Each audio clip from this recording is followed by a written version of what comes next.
Bulldozer बाबा कहा जाता है।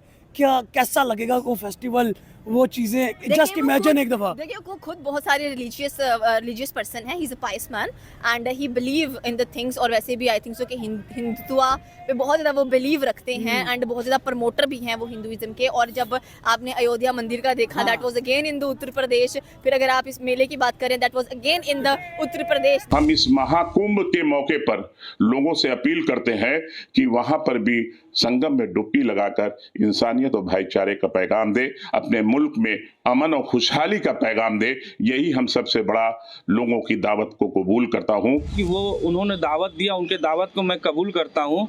लेकिन हमारे धर्म में कहीं भी ऐसा नहीं है कि जाके आप स्नान करें। गंगा में स्नान तो कर सकते हैं, लेकिन स्नान करने के बाद पूजा करें, ये हमारे धर्म में कहीं भी नहीं है। इसलिए हम कहेंगे कि हमारे हिंदू भाई, हमारे साधु संत भाई स्नान करें और 144 साल बाद जो ये महापर्व आया है इसका आनंद लें। मेरे फादर जो थे वो इलाहाबाद से थे और मेरे जो ग्रेट ग्रैंडफादर थे वो इलाहाबाद हाई कोर्ट में जज थे, तो मेरा एक वहां से रिश्ता बना हुआ है। योगी आदित्यनाथ वेरी पावरफुल मैन, तभी तो यूपी आपको इतना सेफ एंड साउंड नजर आता है एंड इतना डेवलप नजर आता है। एंड आई थिंक सो कि यहाँ पर भी जो सिक्योरिटी है, हर चीज आपको नजर आने वाली है। मैं तो इस बात पर हैरान हूं कि 45 करोड़ लोगों के लिए इंतज़ाम कैसे किया गया होगा। आप सोच सकते हैं कि इसके ऊपर कितना पैसा लगा होगा। 5,000 करोड़ से ज़्यादा। तो कई शहर आप बसाएं वो भी कम पड़ जाएंगे। यानी ये इसका इंतज़ाम तो ऐसे ही होता होगा कि आप किसी कंट्री में कई एक सिटीज़ बना रहे हैं। कि इंडिया अपनी ट्रेडिशन, अपने कल्चर को बहुत ज्यादा प्रमोट करता है एंड रेदर मुझे लगता है कि सबसे ज्यादा फॉरेनर्स भी नजर आते हैं इन प्लेसेस के ऊपर, क्योंकि they love to watch the culture of India. अब लोग अपने आप को क्लियर करेंगे, प्योरीफाई करेंगे in the Yamuna, Ganga and अगर सरस्वती की बात की जाए। 34 करोड़ का सुन के ही मैं तो परेशान हो गई। मुझे जो लोग कह रहे हैं कि आ जाएं, तो मैं तो कह रही थी कि क्या पता मैं भी खो जाऊं, क्योंकि अगर मैं आ गई, मुझे तो वहां के रास्ते वस्ते भी नहीं आते, कुछ पता नहीं है। तो पता लगा कि मुझे भी वापसी का रास्ता नहीं मिल रहा, मैं भी खो गई वहां पे। दोस्तों, मुख्य स्नान की तिथि पर महाकुंभ में जमकर भीड़ होती है। महाकुंभ 2025 की भव्यता न केवल भारत बल्कि पूरी दुनिया में सनातन धर्मावलंबियों के दिलों में उत्साह जगा दिया है। प्रयागराज में गंगा, यमुना और अदृश्य सरस्वती की पवित्र संगम पर चल रहे महापर्व के अलौकिक दृश्य दुनिया भर के लोगों को आकर्षित कर रहे हैं। लेकिन एक देश ऐसा भी है जहां महाकुंभ की खबरें चर्चा का विषय बनी हुई है, और वो देश है पाकिस्तान। महाकुंभ सिर्फ एक धार्मिक आयोजन नहीं है, बल्कि यह सनातन संस्कृति की महानता और भारत की शक्ति का प्रतीक भी है। इस आयोजन में करोड़ों श्रद्धालु एकत्रित होते हैं और शाही स्नान के शुभ मुहूर्त का इंतजार करते हैं और गंगा के पवित्र जल में डुबकी लगाकर अपने पाप से मुक्ति की कामना करते हैं। महाकुंभ की ऐसी भव्यता को देखकर पाकिस्तान में भी उत्सुकता बढ़ गई है। आपको क्या लगता है कि इंडिया में, भारत में जो ये मेला इतने अरसे बाद आ रहा है, उसकी क्या सेलिब्रेशन होंगी, क्या तैयारियां होंगी, और कितना आपको लगता है कि इसके ऊपर ओवरकम किया जाएगा और प्रॉफिट हासिल किया जाएगा? देखिए प्रॉफिट की अगर आप बात की, एज आई सेड कि इंडिया अपनी ट्रेडिशन, अपने कल्चर को बहुत ज्यादा प्रमोट करता है एंड रेदर मुझे लगता है कि सबसे ज्यादा फॉरेनर्स भी नजर आते हैं इन प्लेसेस के ऊपर, क्योंकि they love to watch the culture of India. And India, मैंने कहा ना, अपनी सकाफत के लिए बहुत ज्यादा फेमस नजर आता है एंड स्पेशली अगर देखा जाए तो दे हैव डिफरेंट मीनिंग्स। मतलब लोग अपने आप को क्लियर करेंगे, प्योरीफाई करेंगे in the Yamuna, Ganga and अगर सरस्वती की बात की जाए तो मेरे ख्याल में probably I love to visit that mela, but right now I can't.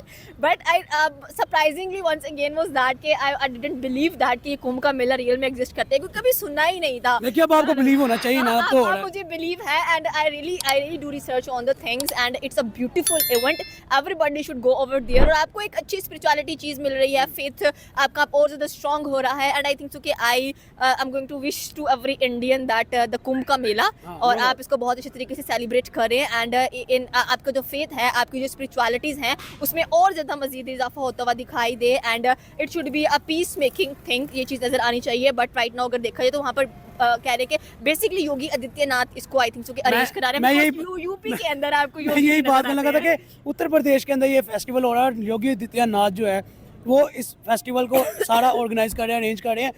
क्या बुलडोजर बाबा कहा जाता है, क्या कैसा लगेगा वो फेस्टिवल, वो चीज़ें जस्ट इमेजिन एक दफ़ा। देखिए वो खुद बहुत सारे रिलीजियस पर्सन है, he is a price man and he believe in the things, और वैसे भी आई थिंक सो कि हिंदुत्व पे बहुत ज़्यादा वो बिलीव रखते हैं एंड बहुत ज़्यादा प्रमोटर भी हैं वो हिंदुइज्म के। और जब आपने अयोध्या मंदिर का देखा, that was again in the Uttar Pradesh. फिर अगर आप इस मेले की बात करें, that was again in the Uttar Pradesh, that is not was is in the Uttar Pradesh starting from the 13th January. And Yogi Adityanath very powerful man, तभी तो यूपी आपको इतना सेफ एंड साउंड नजर आता है एंड इतना डेवलप्ड नजर आता है। मैं तो इस बात पर हैरान हूं कि 45 करोड़ लोगों के लिए इंतज़ाम कैसे किया गया होगा। आप सोच सकते हैं कि इसके ऊपर कितना पैसा लगा होगा। 5000 करोड़ से ज़्यादा। तो कई शहर आप बसाएं वो भी कम पड़ जाएंगे। यानी ये इसका इंतज़ाम तो ऐसे ही होता होगा कि आप किसी कंट्री में कई एक सिटीज़ बना रहे हैं, नई सिटीज़ बना रहे हैं। कहा जा रहा है कि 5000 करोड़ से ज़्यादा पैसा इसके ऊपर लग रहा है, लेकिन इससे जो इकोनॉमी को बूस्ट मिलेगा वो 5000 करोड़ से ज़्यादा होगा। यानी भारत की हुकूमत, मोदी हुकूमत जितना ज़्यादा इसके ऊपर खर्च कर रही है कुंभ मेले के ऊपर, उससे कहीं ज़्यादा ये इकोनॉमी को बूस्ट देगा। क्योंकि जो 45 करोड़ लोग वहाँ पर आएंगे पूरी दुनिया से, वो वहाँ पर इन्वेस्ट करेंगे, यानी वहाँ पर खर्च करेंगे, वहाँ पर स्पेंड करेंगे, वहाँ पर रहेंगे।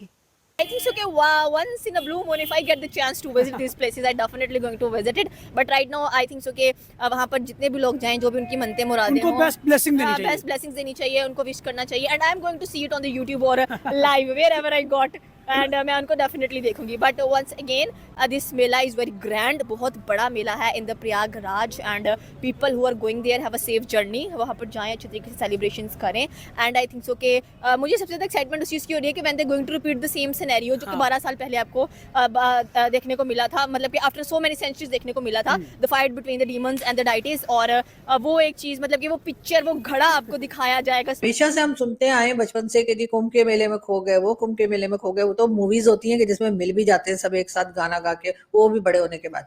लेकिन रियल लाइफ में ऐसा बहुत कम होता है। पाकिस्तान में भी जो छोटे बच्चे हैं उनको बहुत ज़्यादा उनकी किडनैपिंग की जाती है, बहुत ज़्यादा बच्चों को गायब किया जाता है। और उसमें मैं हमेशा पेरेंट्स को ही जो है जिम्मेवार ठहराती हूँ, रिस्पॉन्सिबल समझती हूँ, क्योंकि वो यकीनन कहीं ना कहीं लापरवाह हो जाते हैं और अपने कामों में और उन चीज़ों में लग के बच्चों को नहीं देखते, जिसकी वजह से अक्सर फेसबुक पे तो ख़ास तौर पे कई ग्रुप ऐसे हैं जो कि उन बच्चों की फोटोज जो है वो शेयर करते रहते हैं और बताया जाता है कि उनके पेरेंट्स बहुत परेशान हैं। लेकिन पेरेंट्स इस परेशानी से बच सकते हैं अगर आप अपने बच्चों के ऊपर बहुत ज्यादा नजर रखें, खास तौर पे किसी क्राउडेड जगह पे जाने के बाद। दोस्तों, उत्तर प्रदेश के प्रयागराज में आयोजित कुंभ मेले में अब तक 6 करोड़ से ज्यादा लोग डुबकी लगा चुके हैं। मकर संक्रांति पर त्रिवेणी संगम में करीब 3.5 करोड़ लोगों ने डुबकी लगाई थी। 13 जनवरी से शुरू हुआ कुंभ मेला 26 फरवरी तक चलेगा। यह मेला हर 12 साल में आयोजित होता है और 1.5 महीने तक चलता है। इंटरनेट पर महाकुंभ से जुड़े वीडियो और तस्वीरें पाकिस्तान में सबसे ज्यादा देखे जा रहे हैं, लेकिन यह उत्सुकता खुशी के बजाय एक प्रकार की हताशा में बदल रही है। सरहद के इस पार का नज़ारा पाकिस्तान में बैठे लोगों को बेचैन कर रहा है। प्रयागराज में आयोजित हो रहा महाकुंभ 2025 दुनिया का सबसे बड़ा मेला है। इसमें 45 करोड़ से ज्यादा लोगों के शामिल होने की उम्मीद है। शुरुआती 4 दिनों में यह आंकड़ा 7 करोड़ के करीब पहुंच चुका है। दोस्तों, वैसे ही अमेजिंग वीडियो के लिए चैनल को लाइक, शेयर एंड सब्सक्राइब करना ना भूलें। जय हिंद।